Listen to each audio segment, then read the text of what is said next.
아니, 왜 계란이 없어요? 축산이 망했다고요. 축산이라는 것은 사람 먹을 식량이 남아야 사료를 쓰는 거 아니에요. 그러니까 풀이라도 많아야 되는데 풀까지 다 풀뗀다고요. 곡식까지 다 풀뗀다고요. 산에 나무가 때 없으니까. 식량이 없으니까 사람 먹을 것도 없는데 이렇게 짐승을 줄 수 있어요?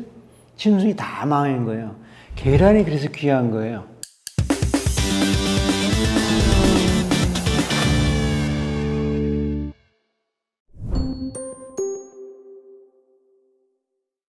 아유, 맛있네요. 역시 이 라면 먹는 것까지 이렇게 촬영하게 됐는데 이 스토리가 있습니다. 제가 탈북해 가지고서 북한에서 중국에 나갔다 잡혔다가 다시 끌려 들어갔다가 기적적으로 살아났어요. 너 왜 중국에 도망쳤냐? 이 과학자가 놈이 말이야. 너 반동 아니냐? 하니까 그래서 아니라 나는 문익점처럼 중국이 식량 문제 해결돼 가지고 중국 정자를 좀 얻으려 갔을 뿐이지 왜 내가 도망가겠냐?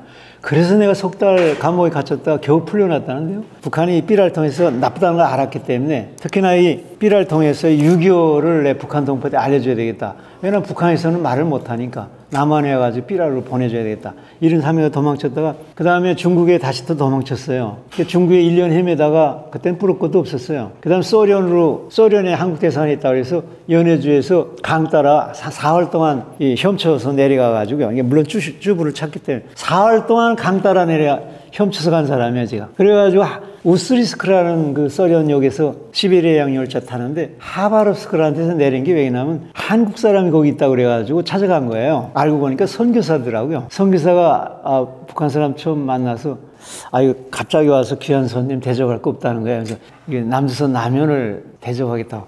계란 하나까지 이렇게 계란 하나 먹는 건 북한에서는 최고 음식이거든요. 그 다음에 라면도 얼마나 맛있는지 세상에 이런 국수를 내가 처음 봤어요. 이게 북한에서는 꼬부랑 국수라고 그래요. 꼬불꼬불하다고 그랬어요.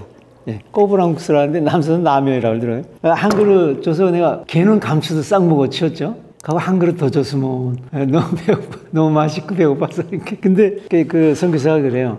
아유, 이거 귀한 손님 오셨는데 이 핫질 음식 이거 난 라면을 대접해서 미안하다고 그러더라고요. 근데 속으로 세상에 이렇게 맛있는 최고의 음식, 북한은 최고의 음식입니다. 진짜. 이 북한에는 이렇게 그 라면 봉지처럼 그 안에 이렇게 포장된 게 아니에요.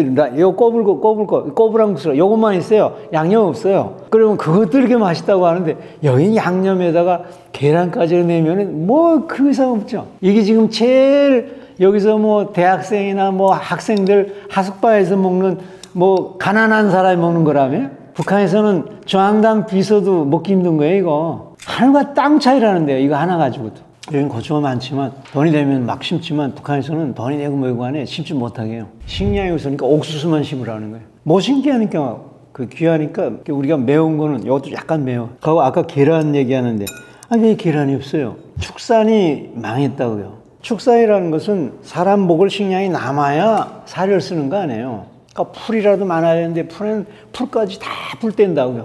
곡식까지 다 풀뗀다고요. 산에 나무가 때 없으니까. 식량이 없으니까 사람 먹을 것도 없는데 이렇게 짐승을 줄 수 있어요? 짐승이 다 망한 거예요.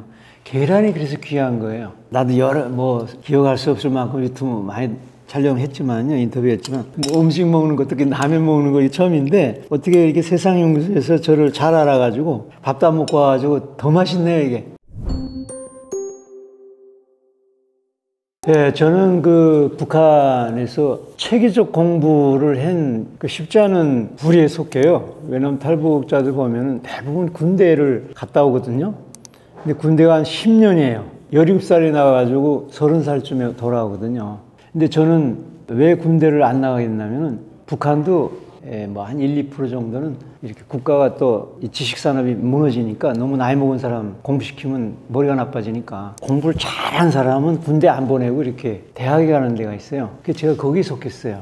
왜 속했냐면은 평안남도 은산군이라는 데서 제가 살았거든요. 그 은산군에서 여기 말은 수능 시험 쳐서 2등을 했어요, 제가. 2등을 해가지고 군대를 안 가고 대학을 간 사람이고요. 제가 전자공학의 핵은 반도체 아니에요? 그래서 그걸 하기 위해서 김치공대 반도체공학부에 제가 갔었어요. 74년도에. 근데 당시 김일성이 뭐라 했냐면 농업대라는 걸 처음 열면서 내가 농업의 최고 사령관이다. 그러니까 식량이 어려우니까 내가 사령관 돼가지고 농사를 해가지고 너희들 이 밥에 고기 주겠다고. 그러면서 쌀은 공산주의라고 얘기했다고요. 처음엔 사회주의였다, 그 다음 공산주의. 그러니까 결론적으로 쌀은 공산주의가 최고 이상사회인데 쌀만 있으면 공산주의자 된다고 김성이 얘기했다고요.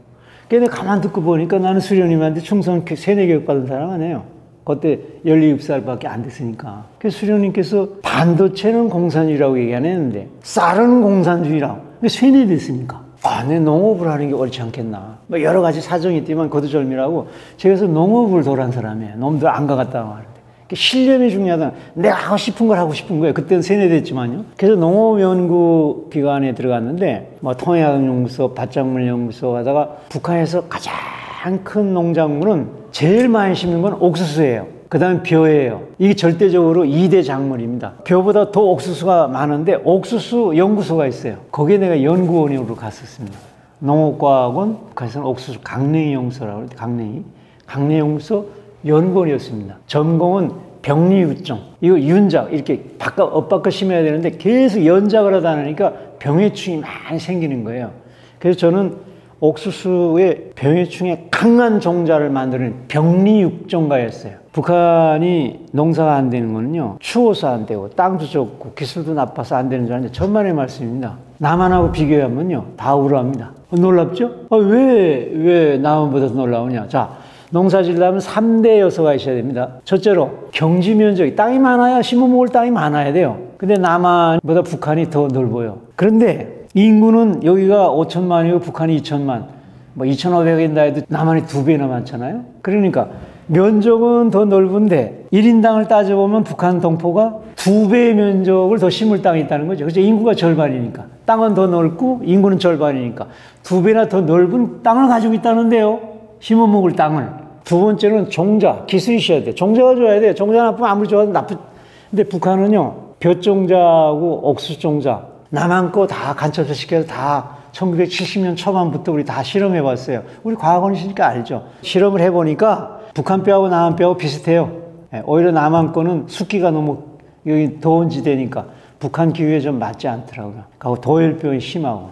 근데 북한 끼도 더 높진 않지만 그래도 남한 뼈하고 같다. 벼는 종자 수준 같은 걸 판명이 났고요.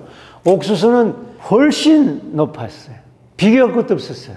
왜 남한은 옥수수를 연구 안 했나 보니까 여기는 쌀도 넘치는데 끝까지 옥수수는 미국에서 사다 먹는 게 낫기 때문에 사양 산업에 대해 신경을 안 썼더라고요. 그래서 옥수수는 북한이 더 훨씬 낫습니다. 근데 미국 농무성 초청으로 미국도 방문했는데 미국 종자 수준하고 미국 가니까 비슷해요. 한 헥타르당 미국도 평균 7톤 나더라고요. 실험 조건에서는 10톤 납니다. 북한 것도 10톤 납니다. 그 다음에 세 번째는 농업 3대 요소가, 자, 땅이 넓어야 되고, 종자가 좋아야 돼, 기술이 좋아야 돼요. 세 번째는 기후가 좋아야 됩니다. 근데 북한이 추워서, 우리 남한보다 추워서 안 되지 않냐. 여러분 강원도 가보세요. 강원도 감자, 옥수수 더 맛있습니다. 이천, 철원쌀 맛있습니다.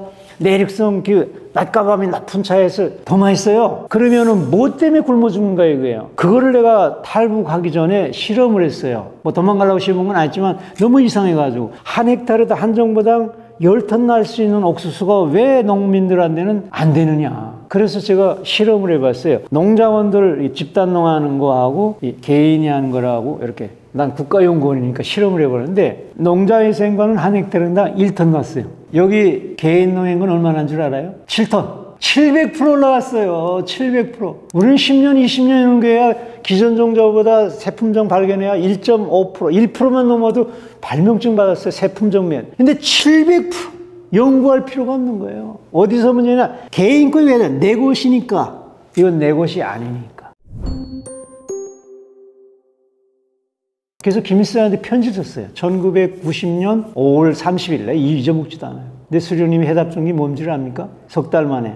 이건 반동 사상이다. 너 잡아가려다가 하도 경력이 술, 담배도 안 먹고 연애도 안 걸고 오직 순수한 청년이 연구밖에 몰라서 너 한 번은 용서한다. 그래서 내가 잡혀 안 갔다는데요. 근데 그때 나는 수령님의 믿음이 좀 흔들렸어요. 수령님이 일평생 인민을 위해서 이 밥에 고기를 주신다고 하는데 700% 올리는 이런 성과를, 아이디어를 드렸는데도 이거 반동이라고 해답하는 거 보고 이게 맞나? 이게 이상하다.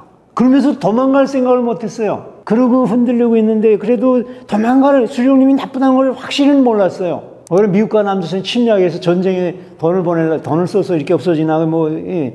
근데 남조선 삐라보고서는 6.25 전쟁도 거짓말. 수령님이 일으켰죠. 모든 게 거짓말이에요. 야, 이걸 수령님이 자기 정권 유지를 위해서 이렇게 하고 있구나 하는 걸 알았다고요. 그래서 탈출한 거예요. 그냥 도망친 게 아닙니다. 그래서 잡혔다가 끌려갔다가 다시 탈북했다가 소련 넘어가느라 사흘 헤엄쳐서 내려가고 소련에서 한 4년 동안 묵었다가 그런 과정을 하면서 제가 러시아 가니까 한국 대사관 들어가니까 북한 당국을 자극하지 않게 해서 탈북자를 안 받는데요 또. 1992년 7월 6일 날 들어갔어요. 탈북자 벌목들을 막 내쫓더라고요. 그렇지만 나만 갈 길이 없는 거예요. 그래서 제가 교회 다니면서 누굴 만나냐면 조선일보 후에 특파가 된 황성준 교회 다니는 나를 찾아온 거예요. 그 탈북자 실태를 이렇게 그땐 기순자라고 자꾸 해가지고 아이고 귀신자 소리 듣기 싫다고. 아니 기순용자라고 해도 남한에서는 대화한다. 무슨 대화냐고 지금 탈북자 받지도 않고 있는데 말이야. 그러니까 귀신이라는 말 그 귀신 소리 같아서 듣기 싫다고 말이니까 아 그럼 뭐라고 얘기했으면 좋겠냐니까 아 탈북했으니까 북한을 탈북해서 탈북자라면 되지 그러니까 아 그럼 좋겠네요. 그래서 1994년 3월 월간조선에서 탈북자는 말이 처음 나오기 시작한 게 탈북자 이름단 첫 원조가 된 겁니다, 지금. 그래서 그걸 투자해가지고서는 막 하니까 남한도 좋은 것이 뭐냐면은 이 정권이 그러니까 여기서는 민간단체 들고 일어나는 거예요. 왜 탈북자를 안 받느냐? 그러니까 마지막에 받아야 되겠는데 어떻게 받을지 모르는 거예요. 왜 탈북자를 받으면 북한 당국이 너 왜 납치해 가냐고 막 해코지 하니까. 근데 그때 내가 인터뷰하는 과정에 전 세계가 알게 된 거예요. 영국의 더 타임스, 아사히 신문, 미국의 월스트리트저널 막 찾아오는 거예요. 그래서 내가 목숨 걸고 나간다. 날 잡아가려면 잡아가라. 그러니까 못 잡아가더라. 알려진 사람 잡아가면 모스크바니까 여기니까. 네. 북한 대사관도 못 잡아가더라. 야 모르겠다. 야 잡아가려면 잡아라. 나 누구다. 하고 당당히 인터뷰했다고. 그러니까 월스트리트 저널 기자가 하고 인터뷰 끝났는데 물었어요. 우리가 망명자인데 지금 한국 정부는 받질 않는다. 우리가 어디 가야 되냐. 러시아는 불법체라고 그러지 잡혀가면 북한에 끌려가면 죽는다. 망명자 보호할 게 없냐니까. 아 UNHCR로 유엔 난민 협의회 거기에 가면 된다는 게. 그래서 그 기자하고 처음으로 UNHCR로 모스크바 지부 찾아가니까 당신은 북한 사람으로 처음으로 왔다는 게. 그래서 제가 UNHCR로 유엔 난민 1호 그 개척인 겁니다. 이걸 통해서 탈북자를 몽땅 다 데려오더라는 길이 열린 거예요. 왜냐하면 옛날에는 뭐 잡아간다는데 자 유엔급여에서 탈북자 남한 가겠다고 뭐 미국 가겠다 미국 가고 뭐 독일 가겠다 독일 가겠다고 유엔 난민에서 물어보거든요. 이래서 이 확인됐다고요. 그 다음에 남한에 제가 그래서 95년 2월 18일에 정말 투쟁해서 들어왔습니다. 조금 넓게 얘기하게 되면 공산주의 한 나라 치고서는 식량을 해결한 나라는 없습니다. 거기서 가장 심각한 것이 북한이에요. 근데 공산주의, 소련도 땅이 그렇게 세계에서 제일 넓은 땅인데도 미국서 사다 먹었다고요. 중국도 막 수천만이 굶어 죽었다고요. 못했던 게 공산주의 시스템, 내 것이 아니기 때문에 그런 거예요. 소련은 이 다차라고 있는데 별장, 그게 소련 총 경지 면적이 1%밖에 안 돼요. 그 별장 그 터밭이. 근데 소련 총 생산량이 25%를 차지했어요. 개인이 생산한 게 1% 면적에서. 국가는 아야 이건 내 것이 아니니까. 중국은 내 것이 되게 하는 등석병 정책 때문에 모태똥 때 전국에 2억 톤 정도 했는데 단번에 3년 안에 4억 톤, 2배로 올라갔어요. 북한은 그 모태똥 때 스탈린 때 그 집단농을 아직도 하고 있는 거예요. 물론 좀 개선한다고 하지만 이 개방을 또 하지 않기 때문에 될 수가 없어요. 어느 정도로 심각한가 하는 거는 300만이 굶어 죽었으니까요. 구체적으로 그럼 북한 사람들은 어떻게 식량을 먹느냐? 집단농장이 나누게 협동농장이라는데 나가서 일하면은요. 노동자들은 배급을 받고요. 그 배급식으로 주는 거예요. 근데 이게 내 것이 아닌 공산주의 시스템의 생산량이 계속 줄어드니까 이 배급을 제대로 못 주는 거예요. 처음에는 1년에 12달 주던 거를 10개월밖에 안 주다가 2달은 아예 안 주는 거예요. 그래서 또 좀 지나가다가는 석 달밖에 안 주네. 그러다가 아예 못 준 것이 1994년 김일성이 죽을 때예요. 그때 완전히 끊긴 거예요. 근데 여기서 같으면은 여러분 국가가 배급을 주다가 이제는 없어서 못 줍니다. 알아서 사세요. 아니면 외국에서 후원 받아가지고 도와줘야 되는데 그 말을 안 한 거예요. 국민들은 세뇌됐다고요. 수령님이 주신다. 국가가 주는 건 다 수령님이 준다고. 근데 수령님이 주시겠지 이거 믿어서 300만이 굶어 죽은 거예요. 가장 북한 정권이 나쁜 거는 저 통치자가요. 정직하지 않은 거예요. 굶어 죽인 것보다 더 나쁜 거는요.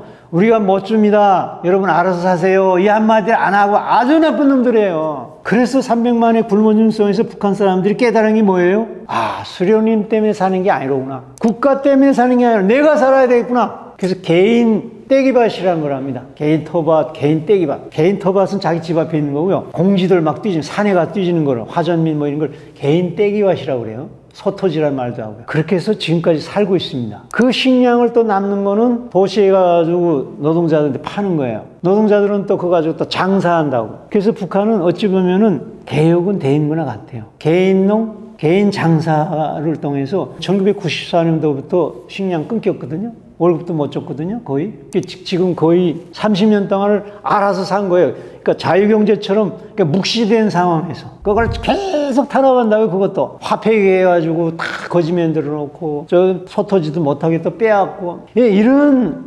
나라를 변화시키려고 되면 북한 주민들이 깨어나야 되고, 깨어날 수 없잖아요. 또 안에서 라디오 인터넷 없으니까. 우리가 알려줘야 돼요. 그래서, 우리도 개혁 개방해야 된다. 물론 그건 알고는 있어요. 그러나 수령님이 얼마나 나쁜지를 잘 모른다고요. 사람은 아는 만큼 행동하게 되어 있습니다. 그래서 아는 거는 도와줘야 됩니다. 그들이 알아서 변화되게 해가지고 제도가 바뀌어야 확실하게 잘 살아질 거 아니에요. 남북한이 확실하게 평화가 보장되고요. 확실하게 핵이 없어질 거 아닙니까?